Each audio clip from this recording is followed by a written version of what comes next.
Hello, this is Will Faerber from Art to Ride, and today we're looking at a first submission by Joan of her horse Legend. Legend is a horse that she's been lunging for quite some time to build his strength across his top line before riding him, and she's just now beginning to ride him.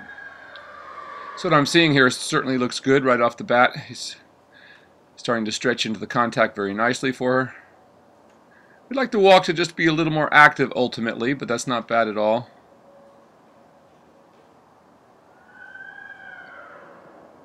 Yeah, it's improving there as he's starting to swing in the walk. That's nice. Always remembering that we can never create too big a walk.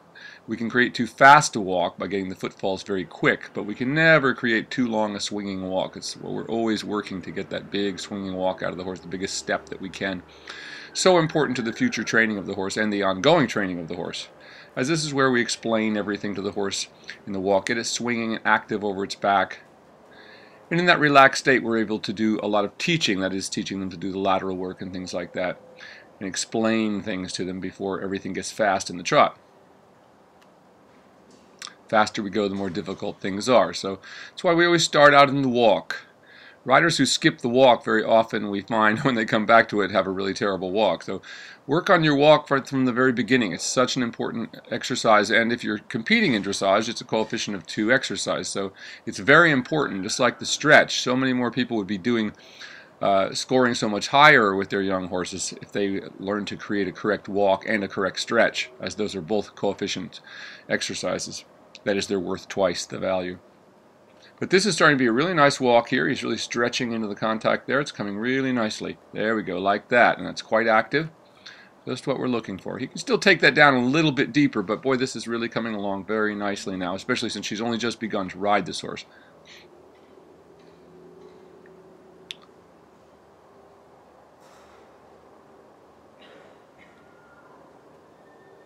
Very nice there. Now, just something for folks to think about, though, when you're sending in videos, is do try to wear something that form fits your upper body, as opposed to a sweatshirt like this. As it does make it more difficult for me to sort of see exactly what all is going on there in your back. Though I can see when the horse is going. I don't think we're going to find anything glaring there. But as I said, I can see what your body's doing a little better if you don't have a baggy t-shirt on. But this is a good walk you're getting out of the horse. I love how he's stretching down. He's getting deeper as you're going.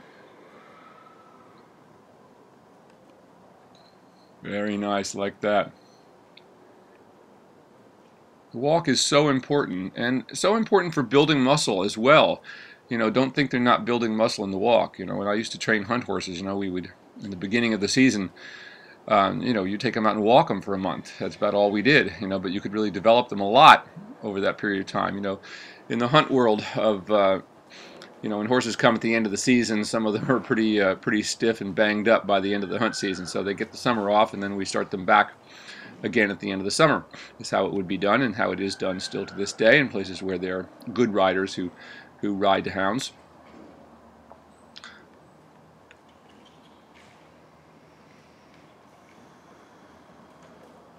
We used to have a saying, you know, the English used to always say, the first sign of a leg, stop. You know, it's a very important issue. People have been asking me a lot about these injections and things lately, and you know, once again, a lot of injections could be avoided if you just rest your horse a little bit, you know, so that probably ought to be your first step when you have a horse that seems a little bit off, is just give him some time off. And of course, walking is also a great way of bringing a horse back that you've been rehabbing, because we can do a lot of walk without any injury to the horse. This is looking good now, stretching into the contact. It's a pretty active trot. He has a pretty round action in the hocks. Now we can see this horse is not very well developed, as you can see behind the saddle there. There's quite a bit of a dip there, that sort of thing. But Joan is just beginning to ride this horse, and this is looking really good. All the way down in that stretch, that's really nice right there. Now, yes, he could swing a little bit more actively, so once you get that stretch, just try to send him through a little bit more. But that's coming really nicely now. Beautiful work. Like that. And if he pops up, no big deal. You just send him forward again and encourage him back into the stretch. Like that. That's really well done.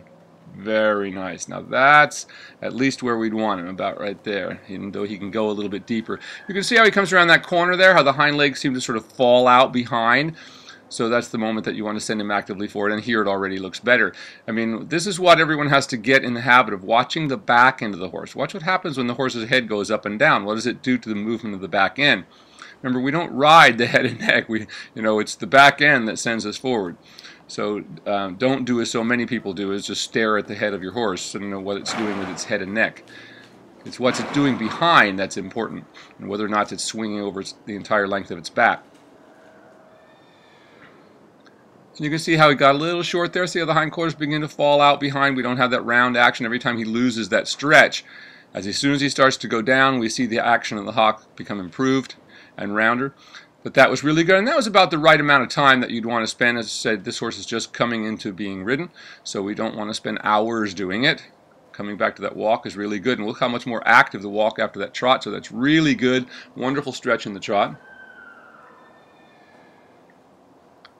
Very nicely done. I'd like to point out that Joan is in our associate trainer program. I gave a clinic at the farm where she boards in Cleveland, Ohio this spring, and we'll be going there again hopefully next spring. And Joan's going to be coming out here and riding with us in November and spending some time at Art to Ride here in California, so we're looking forward to that. She shows a lot of promise as a trainer. She works with a lot of different kinds of horses when I was there, and is doing a good job with all of them. Good walk. Could be stretched a little more. Once again, watch how the head comes up, the hind leg stops swinging through. As soon as he stretches down, we see that big overreach in the walk, and that's what we never want to lose. Another 6 months' time, that dip there behind the saddle will disappear.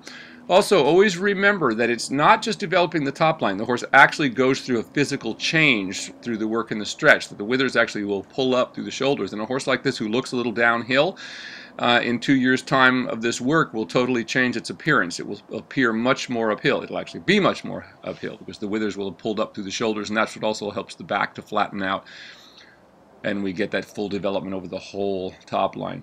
And this horse is a perfect example, as he's an Iberian type horse, that is a Lusitano type horse.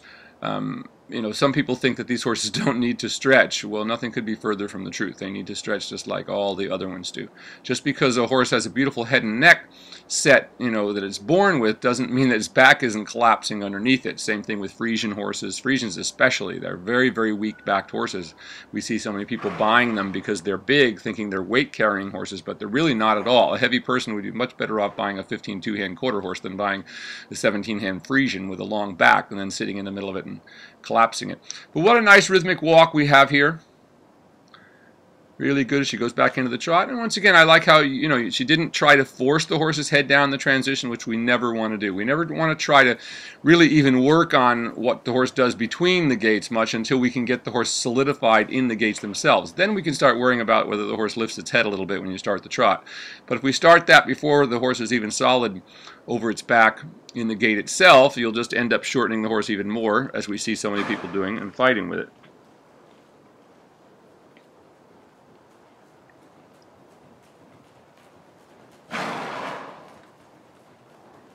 Could need to get a little stretch, a little bit deeper here. Once again, see how the back legs, we've lost that really deep step as he's hollowed there a little bit. And watch as he goes down, as she softens him, how much it's going to improve. It's already improving there a little bit. She's just sending him a little more active.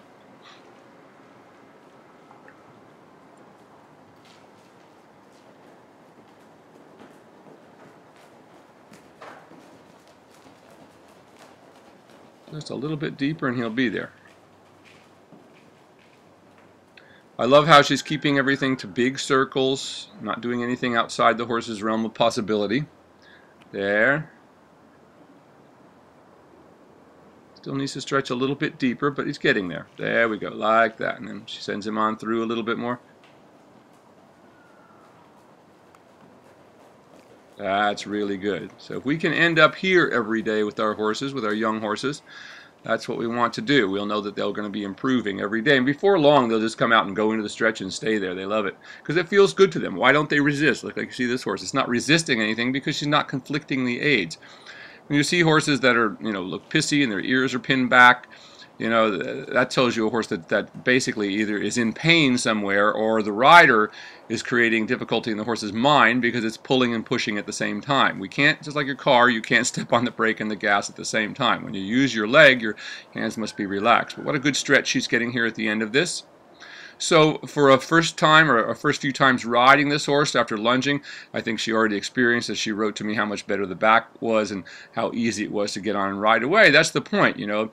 Horses have to be developed in their strength to be able to carry weight. That's the thing you have to understand. This idea of just getting on and riding, that you're not training if you're not riding, nothing could be further than the truth.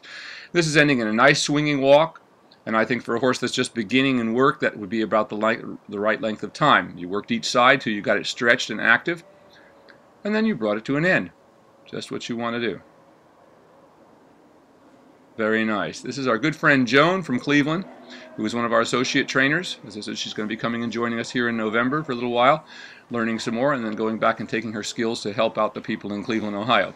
So if anybody back there would like her address and phone number, I'd be happy to pass that on to you if you're interested in training with her. This is Will Faerber from Art to Ride with our good friend Joan in Cleveland. Very well done.